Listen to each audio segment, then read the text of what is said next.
Olá, aluna. Olá, aluno. Bem-vindo a mais uma aula de física aqui pela TV Educação, né? E também pela plataforma Gonçalves Dias.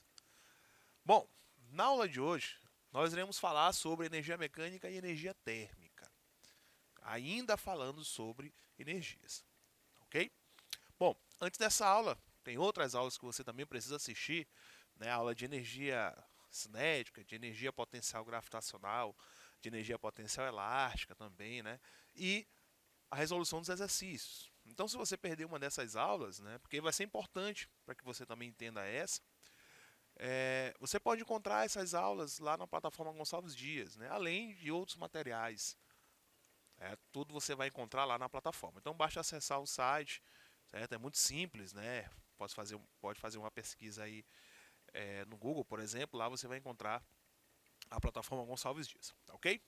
Bom, então na aula de hoje, né, a aula sobre energia mecânica e energia térmica, né, vamos falar dessas transformações de energia, né, desse tipo específico e também de outras transformações.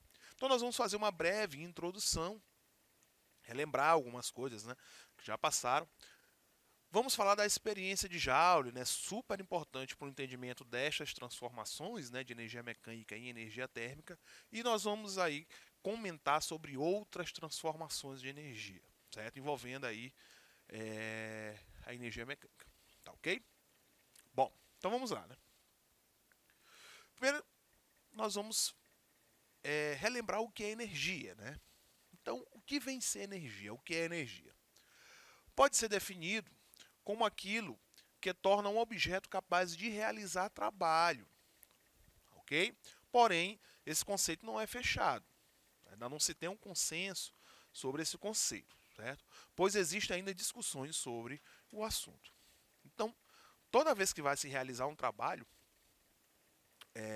para que esse trabalho precise ser realizado, logicamente que precisa-se de uma quantidade de energia. Certo? Vamos imaginar o corpo humano, por exemplo. Então, o corpo humano ele realiza diversos trabalhos, né, durante aí o dia e mesmo pela noite, mesmo quando está dormindo, né? Então, durante o dia, você precisa se mover,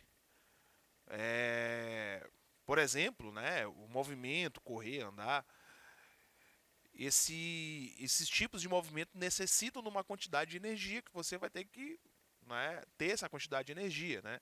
Pode vir dos alimentos, né, dos líquidos que você vai ingerir aí durante o dia, né, das vitaminas que você vai receber aí de diversas fontes, né? Até o sol é uma fonte de energia, para que você consiga realizar determinados movimentos, ok? Então esses são os movimentos voluntários, mas existem também movimentos involuntários, aquele que não depende da sua vontade, certo? O batimento do coração, por exemplo, isso você não tem um controle. O movimento, não é, dos pulmões, né, de inflar e depois, não é, jogar esse ar para fora, né, a respiração e a inspiração, certo? O movimento do sistema digestivo.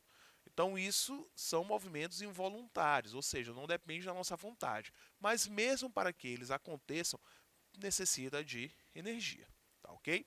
Então, todos esses movimentos que foram citados, dentre outros também, por exemplo, um outro exemplo aqui só para finalizar, é quando você dorme, por exemplo.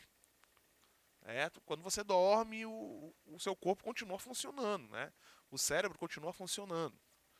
Então ele está ali organizando todas as informações, né, que você aí obteve durante o dia ou pelos dias, né? Isso também requer uma quantidade de energia muito grande, ok? Bom, então todo esses movimentos, né, todo esse trabalho que o corpo vai fazer, ok, entra na parte realmente do trabalho, né, como se fosse o trabalho mecânico. E para que isso aconteça necessita de energia, ok? Ou nós também podemos fazer o caminho inverso, certo? Quando um determinado corpo, né, um determinado objeto, ele realiza um trabalho, né, ele também vai gastar, não é isso, uma quantidade de energia. Então nós podemos levar aí pelas duas vertentes. Uma quantidade de energia que é necessário para realizar um trabalho, ou quando se realiza um trabalho, vai se gastar uma quantidade de energia, ok? O certo é que trabalho e energia, eles estão ali intimamente ligados, ok? Bom, então, das energias que nós estudamos até agora, nós falamos energia cinética, okay? Lá no início, né? A energia cinética é a energia que os corpos apresentam quando estão em movimento. A energia cinética tem uma relação ali com a velocidade. A energia potencial gravitacional, preste bem atenção, energia potencial gravitacional, certo? Energia associada à posição de um corpo num campo gravitacional, ou seja, depende aí de uma altura, né? E a energia potencial elástica, certo? Olha a diferença entre eles. A elástica é a energia armazenada em sistemas elásticos deformados. Só lembrar da mola. Falamos bastante da mola, né? O sistema que envolve molas, que essas molas elas podem sofrer aí essas deformações, tá ok? Então, essas foram as energias que nós trabalhamos, né, aqui dentro da mecânica. Né? A energia cinética, certo? Ligada aí aos movimentos. A energia potencial gravitacional, que também é ligado aí aos movimentos, só que na vertical, ok? Levando em relação ao campo gravitacional. E a energia potencial elástica. Essa energia potencial elástica, ela tem uma relação aí com a deformação dos corpos, ok? Bom, aí nós vimos isso matematicamente, né? Então nós trabalhamos isso matematicamente, né? A energia cinética, nós temos a equação, né? Que é massa, velocidade ao quadrado dividido por 2, né? A energia cinética tem a relação com a velocidade. A energia potencial gravitacional, ok? Tem a relação com a gravidade, mas não é? Nós podemos ver uma relação muito íntima com a altura, não é isso? Com o movimento vertical em que ele vai fazer. E a energia potencial elástica, né, que leva em relação aí a constante elástica, né, que é o K, né, essa constante elástica, ela depende aí do material que você está falando, a deformação que esse corpo ele vai sofrer, se for uma mola, né, a deformação dessa mola, isso é elevado ao quadrado sobre 2, tá ok? Bom, então, matematicamente falando, essas são as equações, né, que nós iremos trabalhar juntamente com as energias aqui em questão, tá certo? A unidade que nós trabalhamos para a energia, seja ela cinética, seja ela potencial gravitacional, ou seja ela energia potencial elástica, é o Joule. Isso no sistema internacional, ok? Mas nós podemos também utilizar um sistema, vamos dizer que é um sistema local, certo? Um sistema usuário, certo? Usual aí dentro de um determinado local. Por exemplo, nós utilizamos muita caloria, ok? Então você pode ver, por exemplo, esse tipo de unidade, né, que é a caloria, se nós voltarmos para o exemplo anterior, certo? O exemplo aí do corpo humano. Então o corpo humano ele necessita de energia, certo? E nós recebemos essa energia através dos alimentos, que é uma grande fonte de energia, certo? E fica essa relação aí também, né, que as pessoas falam muito, essa preocupação que se tem com a quantidade de caloria que é ingerido. Então o corpo ele vai ingerir uma certa quantidade de calorias. Quando ele está ingerindo essa certa quantidade de calorias, ele está ingerindo uma quantidade de energia, certo? Então a caloria é uma unidade de energia que nós utilizamos. Então é uma unidade usual nossa, certo? E o Joule é uma unidade de energia lá do sistema que nós chamamos de Sistema Internacional de Unidades e Medidas. Tá ok? A relação entre a caloria e o Joule é muito simples, né? Uma caloria é aproximadamente, né, 4,2 joules. Pode ser 4,18 ou 4,2. Você vai encontrar aí nos livros, né, variando entre esses valores, né, 4,18 ou 4,2 joules, tá certo? Então, se você olhar um valor diferente, né, se você olhar o 4,18, não estranhe, tá ok? Porque ele pode variar entre esses valores. Então, essa é a relação entre as unidades, certo? Bom, a energia mecânica, ele é a soma das energias cinéticas e potenciais, certo? A energia cinética mais a energia potencial gravitacional mais a energia potencial elástica, certo? Vimos isso na aula anterior. Então, a energia mecânica vai ser massa, velocidade ao quadrado sobre 2, né? Mais massa, gravidade e altura, mais constante elástica, deformação ao quadrado sobre 2, certo? Então, bem como mostra aqui, né, na nossa figura, e bem como foi explicado na aula passada, ok? Bom, na experiência de Joule, certo, que vai relacionar as duas energias, a mecânica e a energia térmica, certo? Como foi que se deu essa experiência? A gente vai entender aqui como é que aconteceu e quais foram os resultados, certo? Vê como é bem simples. Ó. De acordo com o movimento de descida das massas, então essas massas que estão aqui ao lado, ó, eles vão se mover, certo? Então eles vão descer, né? Ambas irão descer. O sistema de aletas, né? Que é dentro do garrafão, vamos assim dizer, ele gira, certo? Ele vai girar, fazendo com que a temperatura da água que está dentro aqui desse recipiente, né, dentro dessa garrafa, essa temperatura ela aumenta. Ou seja, as massas elas descem, tá ok? Vê que tem um sistema de corda que vai fazer com que o eixo central ele gire. Quando ele gira, certo? Essas aletas que estão aqui dentro, né? Elas irão girar e irão movimentar essa água, fazendo com que a temperatura dessa água ela se eleve, tá ok? Bom, como as áreas de contato eram bem lubrificadas, ok? Então, esse eixo central, juntamente com a tampa do recipiente, né, ali, eles eram bem lubrificadas, nós tínhamos ali uma diminuição do atrito, certo? Fazendo com que elas girem ali mais facilmente, certo? Então, como as áreas de contato eram bem lubrificadas, a diminuição da energia potencial gravitacional das massas fazia com que a água ficasse mais agitada com esse movimento. Né? Isto é, havia um aumento de sua energia cinética. Certo? Então, se elas irão girar, a água também vai começar a girar, vai aumentar a velocidade, né, do movimento dessa água, né? E isso vai fazer com que também aumente sua energia cinética. Certo? E a consequência disso era o aumento da temperatura.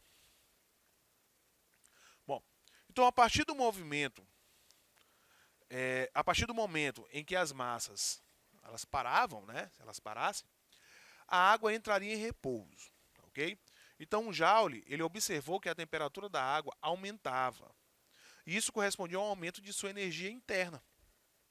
Em outras palavras, o trabalho realizado pela força de gravidade era convertido em aumento da energia interna, né? Energia interna do sistema. Então, quando a gravidade ela batia nas massas, essas massas, né, elas desciam, faziam, né, o movimento do eixo central, juntamente com essas aletas, que faziam o movimento da água, certo? Então, com isso, nós tínhamos ali o aumento da sua temperatura, né? Então, a energia interna, certo? A energia interna das moléculas de água, né, a energia interna do sistema água, tá certo? Ela aumentava. Então, com isso, nós temos o aumento, da temperatura, tá ok? Lá na termodinâmica, quando vocês forem estudar a parte de termodinâmica, vocês vão entender muito bem essa relação, né, de temperatura e de energia interna, certo? Isso lá na primeira lei da termodinâmica, tá ok? Então, o que é que acontece aqui a nível molecular? Se a água ela está em movimento, né, na termostática, né, vocês irão aprender que a temperatura nada mais é do que o movimento das moléculas, certo? Ou seja, se essas moléculas elas estão mais agitadas, logicamente que a consequência disso é o aumento da temperatura do sistema. Neste caso, nós estamos fazendo isso forçadamente. Então, essa artezinha interna, ela está em movimento, então ela mexe com a estrutura da água e fazendo isso mecanicamente, né, aumentando o movimento dessas moléculas. A consequência disso será o movimento da temperatura.